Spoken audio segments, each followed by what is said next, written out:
Hello student, स्वागत है आपका मेरे चैनल पर। आज हम Gujarat board class 9 social science उसका चैप्टर 10 ऑर्गन्स ऑफ गवर्नमेंट उसका पार्ट 3 जो है उसके बारे में यहाँ पे डिस्कशन करने वाले हैं। ओके, तो डायरेक्टली ये वीडियो स्टार्ट करते हैं। उसमें हम यहाँ पे बात करेंगे directly legislature at the state level. ठीक है, तो उसके अंदर स्टेट लेवल के अंदर मैं देखा था सभी स्टेट जो इंडिया के हैं उसके अंदर लेजिस्लेटिव असेंबली बनी हुई है। हर एक स्टेट में लेजिस्लेटिव असेंबली है। ठीक है, और उसको क्या बोलते हैं? लोअर हाउस बोलते हैं। दूसरा होता है जो बड़े बड़े स्टेट है उसके अंदर लेजिस्लेटिव काउंसिल भी आपको देखने को मिलेगी। जो बड़े स्टेट है, ठीक है, जो पॉपुलेशन में या तो एरिया वाइज जो बड़े हैं उसके अंदर लेजिस्लेटिव काउंसिल भी बनाई गई है, वो जिसको हम दूसरा हाउस भी कहते हैं और अपर हाउस भी कहते हैं। ठीक है, तो टोटल हम कह सकते हैं कि कोई भी स्टेट जो होता है उसके अंदर मैक्सिमम टू हाउस देखने को मिलते हैं। एक होता है लेजिस्लेटिव असेंबली जो कंपलसरी होता है, और दूसरा होता है लेजिस्लेटिव काउंसिल। काउंसिल जो है वो पर्टिकुलर कौन से स्टेट में है तो उसके स्टेट के नाम यहाँ पे लिखे हुए हैं: बिहार, महाराष्ट्र, कर्नाटका, उत्तर प्रदेश, तमिलनाडु, ईटीसी। ठीक है, तो इसमें जो है वो वहाँ पे लेजिस्लेटिव काउंसिल आया हुआ है। फिर इसमें जो मेंबर जो होते हैं वो स्टेट वाइज अलग अलग रहते हैं, डिफरेंट डिफरेंट अलग अलग स्टेट में इसके अंदर मेंबर जो है वो अलग अलग है। मिनिमम यानी कि मिनिमम मेंबर जो है लेजिस्लेटिव असेंबली में वो 60 होने चाहिए, और मैक्सिमम मेंबर जो है वो कितने होने चाहिए? 500 तक होने चाहिए, उससे ज़्यादा नहीं होने चाहिए। अब हम बात करते हैं गुजरात की। ओके, तो गुजरात जो है, गुजरात के अंदर लेजिस्लेटिव असेंबली जो है उसके मेंबर यहाँ पे दिए हुए हैं। कितने लिखे हैं यहाँ पे? 182। तो हमें गुजरात के लेजिस्लेटिव असेंबली के मेंबर हमें याद कर लेने हैं, वो कितने हैं? 182 है। फिर हमें लेजिस्लेटिव असेंबली या तो काउंसिल में अगर हमारे अपॉइंटमेंट चाहिए, मतलब कि किसी को भी उसमें काम करना है, उसमें मंत्री बनना है, ठीक है, तो उसके लिए उसके मेंबर बनने के लिए क्वालिफिकेशन क्या होनी चाहिए? तो क्वालिफिकेशन की बात करते हैं तो क्वालिफिकेशन में पहला आएगा 25 ईयर्स या उससे ज़्यादा का कैंडिडेट होना चाहिए। Unsound mind and insolvent criminal नहीं होना चाहिए, पागल नहीं होना चाहिए। ठीक है, तो ये सभी जो पहले वाले हमने कैरेक्टरिस्टिक देखी थी वो सेम टू सेम कैरेक्टरिस्टिक्स यहाँ पे आपको देखने को मिल रही है, मतलब कि सेम टू सेम कैरेक्टरिस्टिक्स यहाँ पे आएगी। फिर बात करते हैं टाइम पीरियड की असेंबली के अंदर। तो असेंबली के अंदर जो है एक तो पहली बात ये कोई परमानेंट हाउस है नहीं। ठीक है, असेंबली कोई परमानेंट हाउस है नहीं। तो यहाँ पे टाइम पीरियड जो है वो 5 ईयर का है, वो बात हमें याद रखनी है। फिर यहाँ पे एक पावर जो रहती है प्रेसिडेंट की, प्रेसिडेंट के बारे में बात करते हैं तो प्रेसिडेंट जो है कभी भी लेजिस्लेटिव असेंबली को डिसोल्व कर सकते हैं। ठीक है, उसको उनको ऐसा लगता है कि अब स्टेट के पर्टिकुलर जो पार्टी यहाँ पे रूलिंग कर रही थी वो पार्टी से पूरा रूलिंग अच्छे से नहीं हो पा रहा है, तो वह उसको डिसोल्व कर सकता है president, and impose the president rule, मतलब प्रेसिडेंट रूल वहाँ पे अप्लाई कर सकता है। फिर नेक्स्ट है प्रेसिडेंट की एज क्या होनी चाहिए। अब प्रेसिडेंट के बारे में बात करें तो प्रेसिडेंट के पहले तो उनके पर्टिकुलर फंक्शन आएंगे, उसके इंट्रोडक्शन आएगा। तो एज एज जो है वो प्रेसिडेंट की 30 ईयर या उससे ज़्यादा होनी चाहिए। फिर वो इंडिया का सिटीजन होना चाहिए। ठीक है, फिर नेक्स्ट हम बात करते हैं लेजिस्लेटिव काउंसिल में। तो वो एक परमानेंट हाउस है। और दूसरी बात, जो लेजिस्लेटिव काउंसिल पर्टिकुलर स्टेट जो हमने लिखे थे यहाँ पे, आपको याद होना चाहिए ये इसके अंदर ही लेजिस्लेटिव काउंसिल आई हुई है। ये परमानेंट हाउस है। क्या है ये? परमानेंट हाउस है, मतलब कि उसमें आपका सिलेक्शन हो जाता है तो 6 ईयर तक आपको कोई कुछ बोलेगा नहीं। 6 ईयर टर्म उसका रहता है हर एक मेंबर के लिए। इसमें कितने मेंबर रिटायर होते हैं? तो टू थर्ड मेंबर हर साल रिटायर होते हैं एवरी 2 ईयर्स। 2 साल के अंदर 2/3 मतलब 2/3 मेंबर जो है वो उसमें से रिटायरमेंट लेते ही है। जैसे कि 300 मेंबर है तो उसमें से 200 मेंबर का रिटायरमेंट 2 साल के अंदर हो जाता है। Assembly has a more than power. Assembly के पास ज़्यादा पावर है, काउंसिल के पास कम पावर है। फिर नेक्स्ट बिल जो है वो यहाँ पे जो असेंबली के अंदर मान कि पर्टिकुलर स्टेट में कोई बनाते हैं उसको हमें एक्ट बनाना है, तो बिल को हमें कहाँ पे भेजना पड़ेगा? गवर्नर के पास भेजना पड़ेगा। गवर्नर उस पर साइन करेंगे, अगर गवर्नर साइन कर देते हैं तो बिल जो है वो एक्ट बन जाता है। तो यहाँ पे बिल कैसे एक्ट बनता है, कोई भी पर्टिकुलर काउंसिल के अंदर या तो असेंबली के अंदर, इसकी पूरी प्रोसेस हमें यहाँ पे समझी। ओके, आगे हम बात करेंगे एग्जीक्यूटिव के बारे में। एग्जीक्यूटिव के बारे में बात करते हैं तो एग्जीक्यूटिव जो है उसके अंदर कौन कौन आते हैं? ठीक है, हमने देखा था टोटल अपनी ऑर्गन्स ऑफ गवर्नमेंट में लेजिस्लेचर, एग्जीक्यूटिव और जुडिशरी। तो उसमें से दूसरा पार्ट जो है वो क्या है? एग्जीक्यूटिव का है।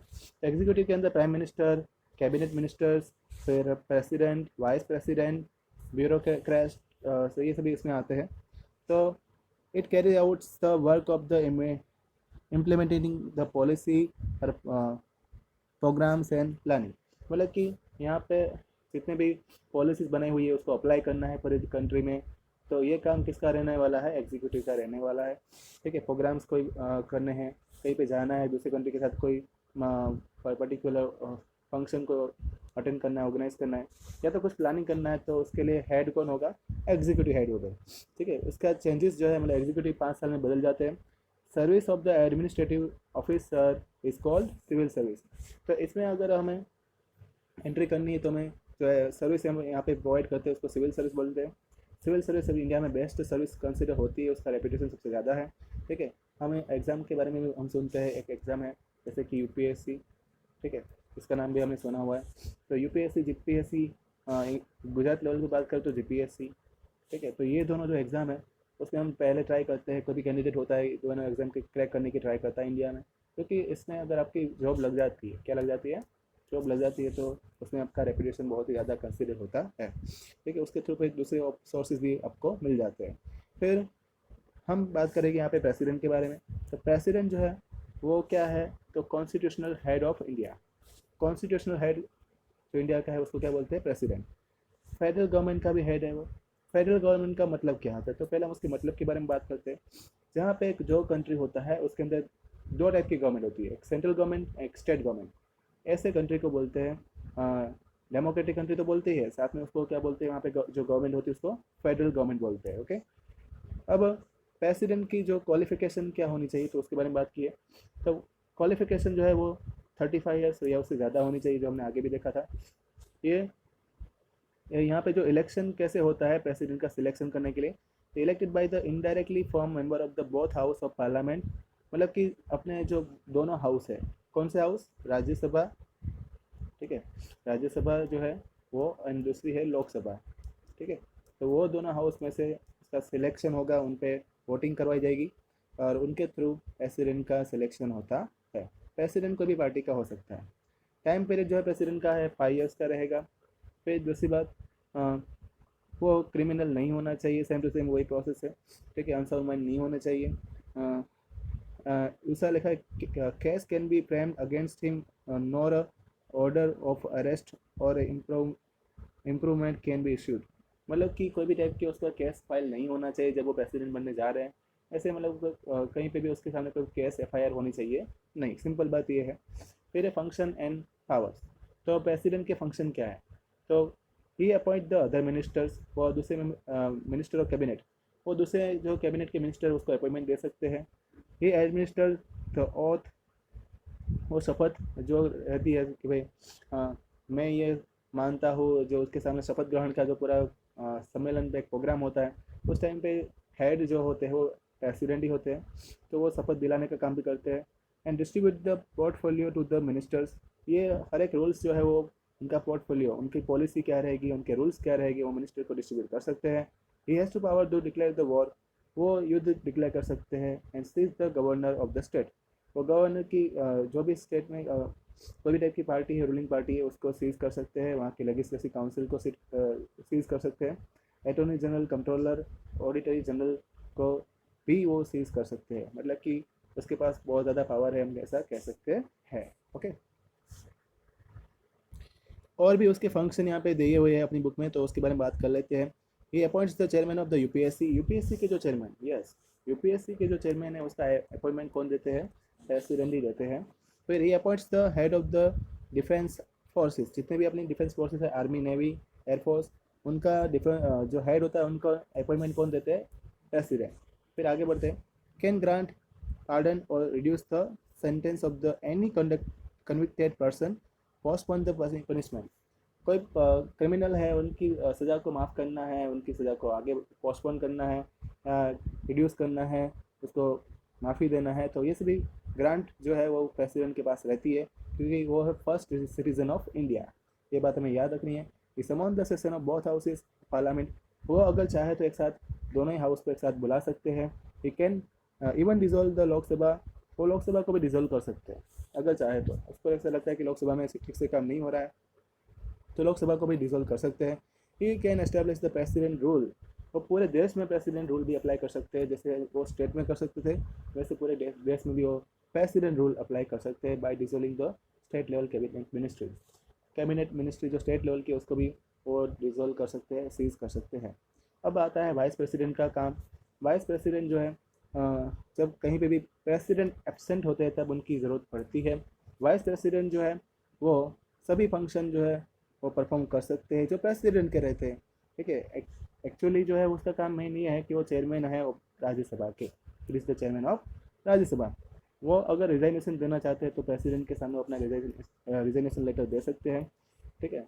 तो एक इतनी बात रहती है, बाकी सभी फंक्शन उसके प्रेसिडेंट वाले ही रहेंगे। फिर है प्राइम मिनिस्टर। प्राइम मिनिस्टर जो है वो real head of central government. Central government का रियल हेड कौन है? तो प्राइम मिनिस्टर है। इनका सिलेक्शन जो है वो एक जनरल इलेक्शन जो होता है उनके द्वारा उनका सिलेक्शन होता है। मतलब जो हम वोटिंग देने जाते हैं उन्हीं के थ्रू हम प्राइम मिनिस्टर को हम सिलेक्ट कर सकते हैं। He is appointed by president. अब ये प्राइम मिनिस्टर को अपॉइंटमेंट कौन देता है? तो उसको अपॉइंटमेंट देते हैं प्रेसिडेंट, ठीक है।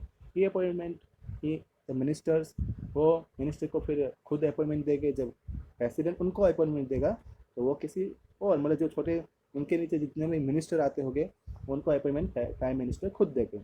वो क्या क्या डिसाइड कर सकते हैं, वो किसी भी मेंबर को आगे रखना है, कंटिन्यू रखना है, किसी को छोड़ना है या किसी को लेना है, तो उनका डिसीजन वो खुद ले सकते हैं। टेक अ पिवोटल डिसीजन, कभी कभी उसको स्ट्रॉन्ग डिसीजन भी लेने पड़ते हैं, जैसे कि हमें देखा था नोटबंदी, ठीक है। नोटबंदी का डिसीजन जो है वो प्राइम मिनिस्टर खुद ले सकते हैं, इसलिए उसको क्या बोला जाता है? पॉलिसी कमीशन के हेड भी बोले जाते हैं। और दूसरा जो है एक मिनट, लास्ट लाइन जो यहाँ पे लिखी है, he should be a member of any of the house of the parliament, मतलब कि राज्यसभा या तो लोकसभा का मेंबर वो हो सकता है, ठीक है। मतलब प्राइम मिनिस्टर जो है वो कभी हाउस का पार्लियामेंट के अंदर मेंबर हो सकता है। फिर नेक्स्ट यहाँ पे देखते हैं प्राइम मिनिस्टर के अंदर कौन कौन आते हैं। तो कैबिनेट मिनिस्टर भी उसका हिस्सा है, स्टेट मिनिस्टर भी उसके हिस्से में आते हैं और डेप्यूटी मिनिस्टर भी उसके अंदर ही आते हैं। वो तीनों के ऊपर अपॉइंटमेंट दे सकता है। और दूसरी बात कि वो उनके हेड भी है, ये बात भी हमें याद रखनी है। और दूसरी बात यहाँ पे लिखी है, minister individually responsible for the minister. अब मिनिस्टर के नीचे जो है दूसरे मिनिस्टर हो गए, वो सभी वो क्या है, वो इंडिविजुअली उनके ऊपर पावर रहती है, लेकिन सबसे ऊपर जो पावर है वो किसके पास है? प्राइम मिनिस्टर के पास है। मतलब प्राइम मिनिस्टर कैबिनेट के स्टेट के डेप्यूटी मिनिस्टर को एक्सेप्ट और अपॉइंटमेंट और रिजेक्शन भी दे सकते हैं, लेकिन सामने दूसरे मिनिस्टर है उसके नीचे अंडर में बहुत ही कम पावर रहती है। फिर आता है स्टेट एग्जीक्यूटिव, तो उसमें हम बात करेंगे गवर्नर के बारे में। गवर्नर जो है प्रेसिडेंट के द्वारा अपॉइंटमेंट होता है। दूसरी बात, उसको head of the council minister भी बोलते हैं। कभी काउंसिल जो होती है स्टेट की उसके हेड कौन होते हैं? तो गवर्नर होते हैं, ओके। फिर वो उसके क्वालिफिकेशन क्या होनी चाहिए? तो वो इंडिया का सिटीज़न होना चाहिए, कौन? गवर्नर। फिर वो 35 ईयर से ज़्यादा के होने चाहिए। उसका जो टर्म रहेगा काउंसिल के अंदर जो हेड के फॉर्म में वो 5 ईयर्स का रहेगा, मतलब 5 साल तक उसका सिलेक्शन होता है। नेक्स्ट फिर जैसे उसके कभी गवर्नमेंट चेंज होती है तो वो भी बदल जाते हैं, मतलब उसका भी चेंजेस देखने को मिलता है। अब नेक्स्ट जो पार्ट है ये यहाँ पे, मतलब कि ये जो नेक्स्ट पार्ट रहेगा वो मैं आपको पार्ट यानी कि जो नेक्स्ट पार्ट आएगा उसमें आपको बताऊंगा। तब तक इतना आप रिवाइज कर लेना पूरा, ठीक है। जो मैंने यहाँ पे बताया है फंक्शन उसके बताए एग्जीक्यूटिव के, प्रेसिडेंट के, वो आपको रिवाइज करने पड़ेंगे। पार्ट 3 पूरा जो है बहुत ही इंपॉर्टेंट पार्ट है, इसमें से बहुत सारे क्वेश्चन आपको एग्जाम में देखने को मिलेंगे। तो ये सब कुछ आपको रिविज़न करना है, भूलना नहीं है, ओके। रिवाइज कर देना, लाइक कर देना, सब्सक्राइब करना। Thank you all.